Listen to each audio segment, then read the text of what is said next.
Hey dudes and dudettes, it's Simon Hurley and welcome back to another video.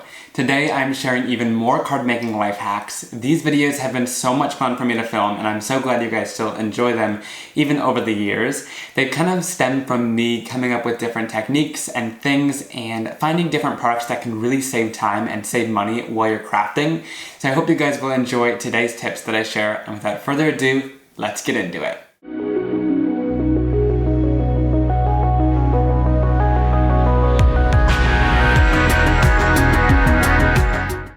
Alright, so my first life hack involves using stencils in a different way than they're designed for.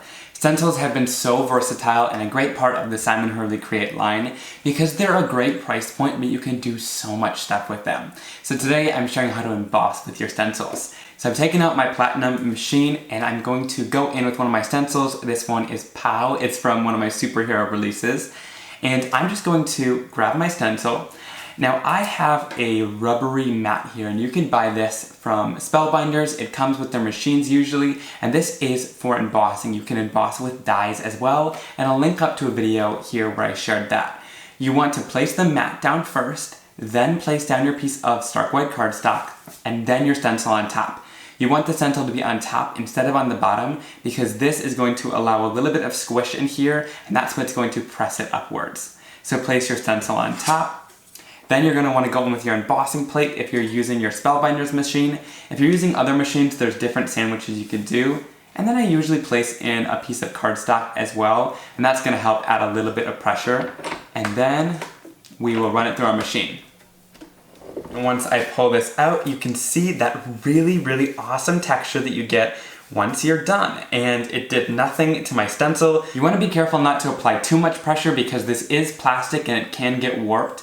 If you do what I just said, it shouldn't get warped, but be sure to go with less pressure at first and then add a little bit more if you tend to need it. Alright, so let's go in and add some ink. I'm going to go in with some Game Over right in the center. This is one of my new colors and I love kind of the burgundy color that it is. So I'll go in here and blend this out, and this just really highlights those upper areas when it's embossed. It kind of brings out that texture a little bit more, which is so cool.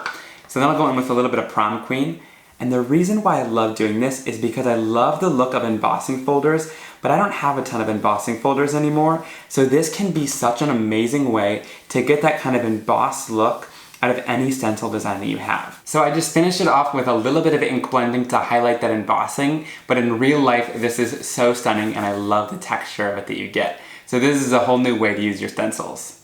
Alright, so in one of my recent videos, I tested out ink blending brushes. And in that video, I shared some smaller blending tools that you can use, but I never actually went into a ton of detail on it. And I got lots of questions. So I'll link that video up in the top right corner if you guys want to see it, but let's turn on my work surface and check out these little blending brushes. So I have the detailed blending tools from Ranger and the little blending brushes, and I'm going to share exactly what I use these for because they come in great handy, and I know not a lot of people know about them.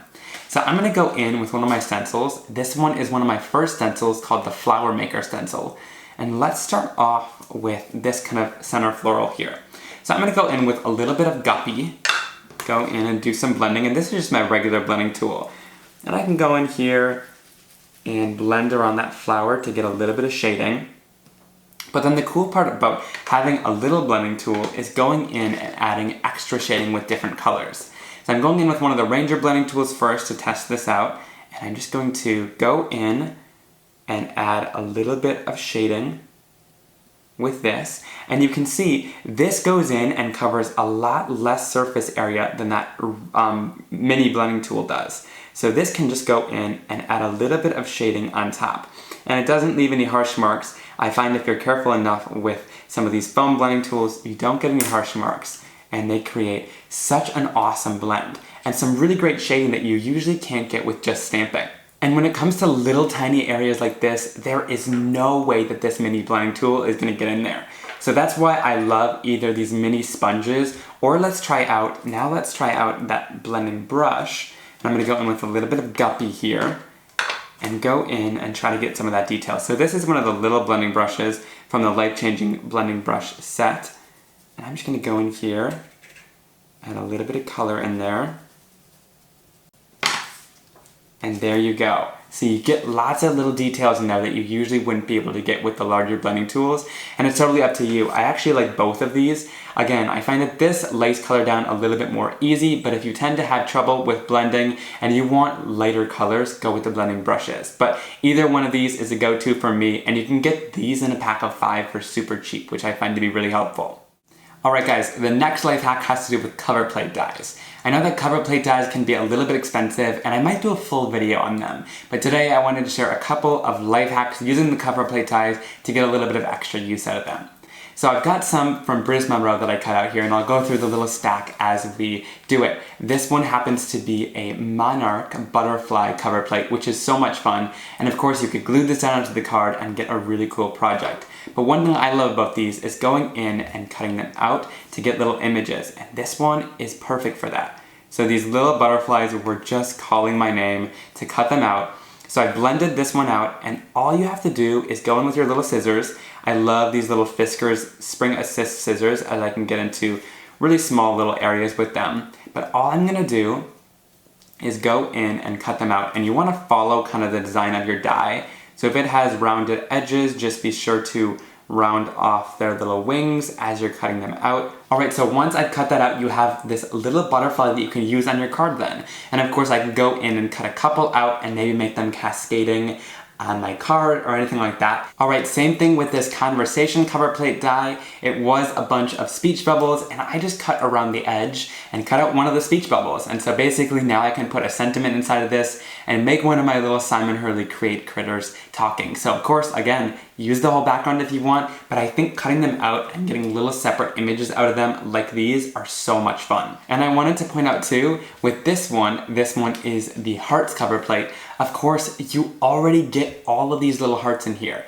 So you could color this piece of cardstock in beforehand, cut all these out, use these for shaker cards or ink blend them and put them above some critters. But I think it's so cool to get little images out of them, and think of these not just as a cover plate, but as things you can cut out or pieces that might fall out and you can use the negative. I just think these are so versatile. And while we're on the topic of cover plate dies, another thing that you don't want to forget about is just simply placing it down onto a piece of cardstock, grabbing out your ink pad. Here I'll use a little bit of Prom Queen, and I want to get a really nice soft blend. So I'm just going to go in here and blend my color out. And look at how simple and easy that is. I just love that, and using a cover plate die as a stencil is totally another way to get a little bit more use out of it. So here are a couple different ways to get a little bit more use out of your cover plate dies. I hope you guys find that useful, because I know, again, like I said, they can be a little bit expensive, but you could definitely get tons of use out of them if you think a little bit outside the box. Another life hack that I wanted to share and include in this video is blending around an image and leaving a little bit of a halo around it instead of masking. And that actually makes the image stand out a little bit more. I'm going to let Simon from a past video explain this one, but I wanted to lump it into this video because it's super helpful.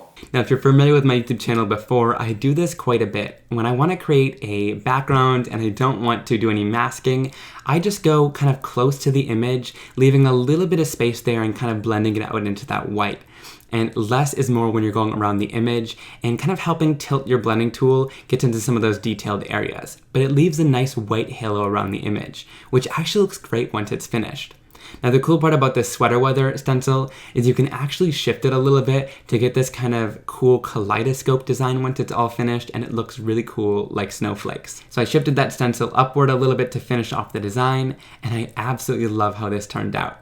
You can see when I lift it up, it has a nice halo that's maintained around the image by just staying away from it, and that actually makes the focal point image stand out on top of the card. Alright guys, I hope you really enjoyed today's video and all the tips that I shared in it. I hope you found them really helpful, and leave a comment down below letting me know which one you thought was best. Be sure to give this video a big thumbs up if you enjoyed it, and click that subscribe button down below so you never miss another card making and crafting video like this one from me.